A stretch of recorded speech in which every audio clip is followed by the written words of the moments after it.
Hello guys, I'm Mr. Cannon, and in this lesson we're going to be looking at American imperialism.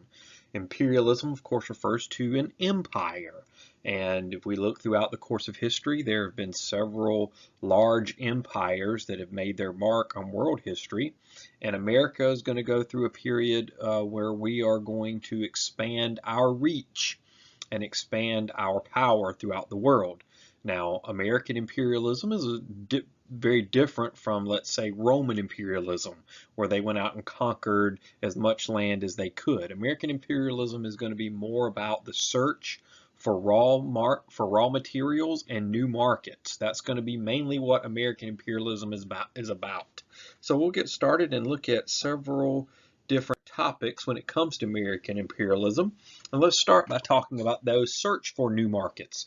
Industrialization in the United States is really going to demand that we go out and find new places to sell our goods, and then of course raw materials to make goods out of. So we're going to be looking to expand our reach primarily because of industry and trade.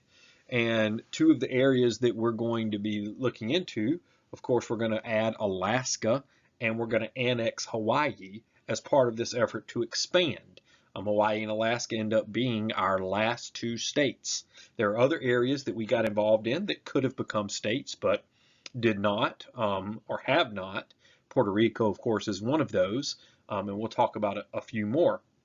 We're going to see the United States become more involved in China during this period, way more involved in Latin America, and we're actually going to have a war in Cuba, and we're going to look at that next. But you really need to understand that American imperialism is really about the search for new markets and raw materials. And if we want to know why did we add Alaska and Hawaii as part of our last two states, this is why. Now, these two areas are going to become part of the United States before we make them states. So they're actually territories first, but then later they're going to become the 49th and 50th states.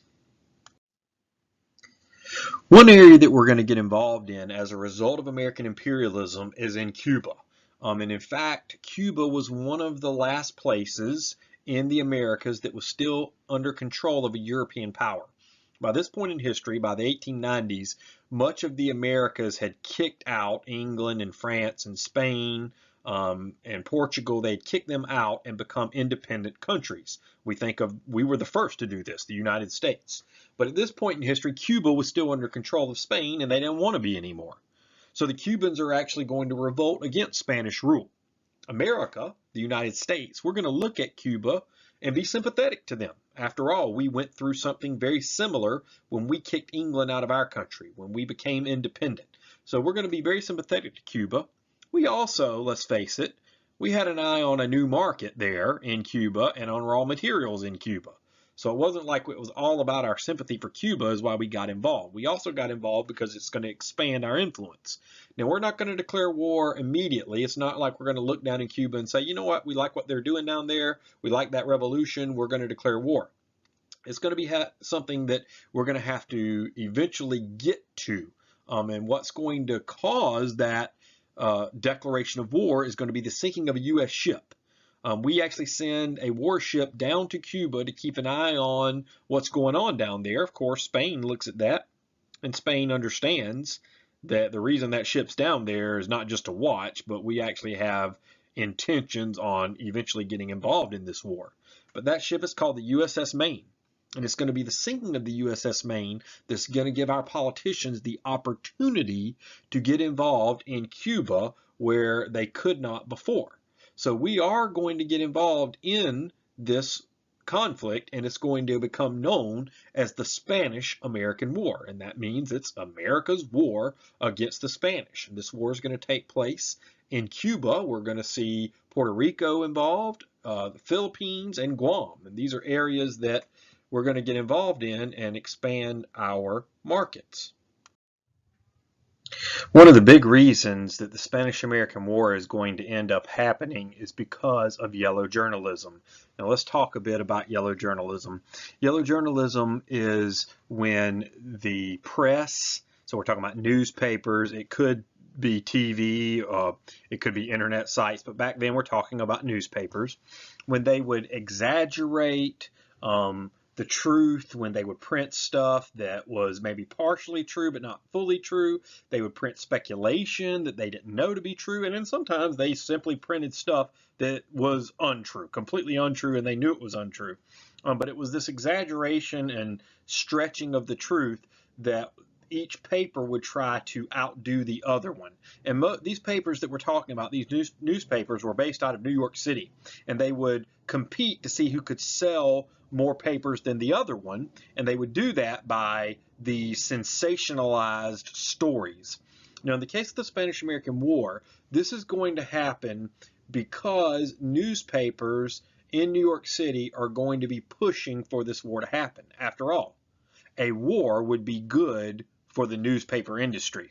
I mean, let's face it, a war would sell more newspapers. So they're really going to be pushing for this war.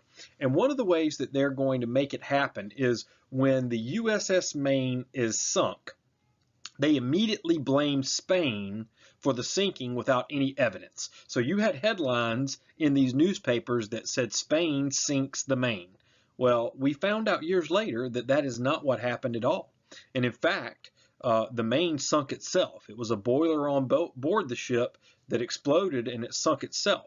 So it wasn't Spain at all. And yet the headlines said that it was Spain. The American people believed those headlines and assumed it was Spain. Our government believed it was Spain, and therefore we're going to declare war on Spain. And the Spanish-American War is going to occur partially because of this yellow journalism. The result of that war is going to be a U.S. victory. Okay, and if you look on the map there down on the bottom right, you'll see that we gain territories from this victory. We're going to gain access to Cuba, of course, because that's where the war is taking place. But we're also going to gain Puerto Rico, which is an island in the Caribbean. And then in the Pacific, we're going to gain the Philippines and Guam. Now, today, we no longer control the Philippines, and we do not control Cuba, obviously. But we still do have control over Guam and Puerto Rico. And in fact, they're both U.S. territories. There's been speculation that Puerto Rico would become the 51st state. I don't know that that will ever happen, but that has been something that's been discussed in America and in Puerto Rico. Once we gain control of these areas, you know, Cuba was certainly thankful to the United States that we had helped them in the war. But it didn't take too long for these areas to realize that it was not great for them that the United States was there, because we did not give those people full citizenship rights, and we were really looking for ways we could make money off of those places. Remember, that's the whole point of American imperialism, is to gain new markets and raw materials. So ultimately, when we think about the Spanish-American War, I think of how the press misleading Americans is going to lead to that war. All right, another thing we need to talk about in this unit is the Roosevelt Corollary. So the Roosevelt Corollary is an add-on to the Monroe Doctrine. And let's review for a second. The Monroe Doctrine is the document that basically told European powers, England, France, Spain, Germany, all those powers, that they had to stay out of our hemisphere, that we were the power in the Western Hemisphere, and that if they encroached in our hemisphere, it would be like an act of war. So they needed to stay out. No more colonies in the Americas. Well, the corollary to that, the Roosevelt Corollary, is that not only does Europe have to stay out of the Western Hemisphere, but that we can become involved anywhere in our hemisphere that we want to. And specifically what Theodore Roosevelt, his nickname was Teddy, what he was interested in was Latin America, Central America. He was interested in the countries down there because there was something to be gained for the United States. We had interest down there. We could certainly expand our trading. We could gain access to those raw materials that we've talked about in industrialization. And so the corollary is basically going to give us permission to do whatever we want to do in Latin America, regardless of whether they wanted us to or not. And you can see there in the political cartoon, you have Teddy Roosevelt as sort of the policeman of the world, and he's got his big stick there. It was called, his doctrine was called Speak Softly or Carry a Big Stick. Speak softly and carry a big stick basically means use diplomacy, but when the time comes, be ready to use your military, and the military is the big stick. Specifically, the big stick that Roosevelt used was the Navy. He sent the Navy down to Latin America, and he actually had the Navy going all over the world, but specifically down in Latin America to show American strength. So basically, you better do what we want you to do. And it didn't matter that those Latin American countries may not have wanted us there. We were going to go there regardless. The Platt Amendment is something else we need to talk about because that's going to give us supervision over Cuba. This is just the Platt Amendment, just another way that shows we're getting involved in areas that we may not have previously been involved or been too weak to become involved, but we're going to become more involved in those areas. And the reason is because we viewed ourselves as stronger and able to do that. And so what this corollary is going to do is it's going to give us or give ourselves permission to go wherever we need to go in our hemisphere and do whatever we need to do in our hemisphere.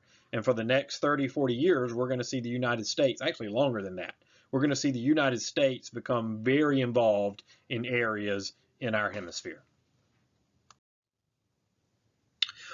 One area where the Roosevelt corollary is going to be put into effect is down in Panama. Now, Panama was controlled by the country of Colombia, and we had had an eye on Panama for a while because we believed we could build a canal connecting the Atlantic Ocean and the Pacific Ocean. If you look at Panama there on the map, you can see it's the narrowest piece of land between the Atlantic and the Pacific. It's an isthmus. And so Teddy Roosevelt has this idea of building this canal. So when we try to purchase Panama and Colombia says no, then Roosevelt comes up with the plan of basically supporting a revolution down there. And so we support a revolution. The revolution is successful. Panama actually breaks away from Colombia, and the revolutionary leader has agreed, because we supported them, that he would allow us to build and control a canal down there. And we actually controlled that canal until the 1970s. But in building that canal, it's considered one of the great engineering feats in the history of the world. I mean, you're talking about the early 1900s, and we're going to take this heavy equipment. This shows the power of industrialization. You know, we take this equipment. You can see there in the photograph, that's Teddy Roosevelt down in Panama in his white suit on this piece of equipment overseeing this project. And it is going to take a while to obviously complete this, moving that much earth. But the fact that we are able to do that shows the power of industry in the world, even by the early 1900s. And so once we build that canal, we're going to take control over it, and it's going to transform trade in the Western Hemisphere. Now, instead of having to go all the way down to the tip of South America, we didn't have to send our ships that far down to get to Asia. Now we could just simply go through this canal. And this is going to be a perfect example of us interfering in Latin America. This is probably the biggest. This is the biggest way we did interfere in Latin America, but it was all for, in our view, our benefit, and we would probably even try to justify it by saying it was good for those Latin American countries as well. One of the areas we're going to become way more involved is in the area of China.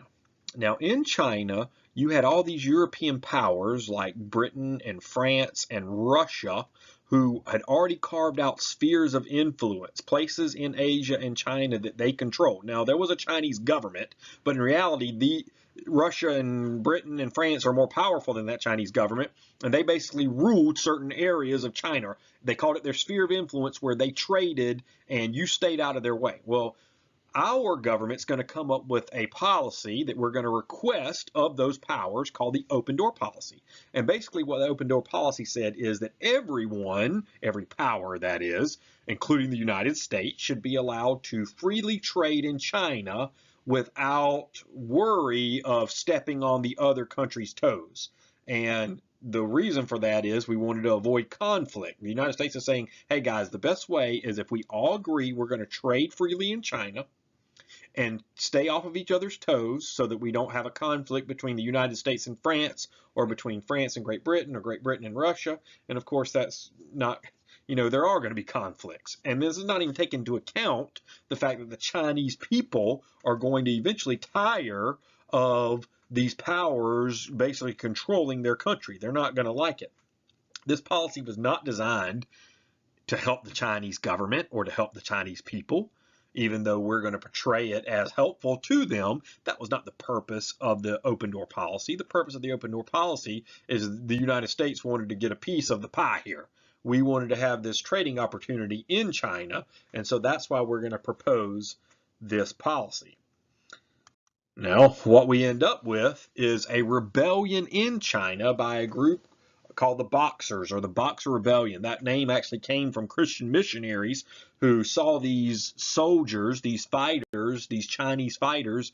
They called them Boxers because they were so gifted in fighting, and they were in the martial arts, and so we called them Boxers, and so this became known as the Boxer Rebellion. Now, these Christian missionaries from all over Europe, and including the United States, but mainly in Europe, they are going to be a target of the Boxers. And actually, we're going to see a major tragedy during this rebellion, as many Christian missionaries and their children are going to be killed by these rebels, by these Boxer rebels. Now, in the end, the Boxer Rebellion is put down by a coalition of Germany and England, and I think Russia had some troops there, the United States had some troops there, and so the Boxer Rebellion is going to be a failure. But the end result of the Boxer Rebellion shows us that if these countries thought that going into China and trading freely and basically doing what they wanted to do, regardless of how the Chinese people felt about it, if they thought that was just going to continue without conflict, they were wrong. That there were going to be problems. And the tragedy, of course, is that many of these Christian missionaries came from these countries like Germany and England and the United States. And so they're going to view this as a great tragedy, and it was a great tragedy. But the Boxer Rebellion should be viewed not only as a tragedy for Christian missionaries, but it should be viewed as a tragedy for the Chinese people as well, who, we won't get into who was right and who was wrong here, but we can certainly see both sides of it here.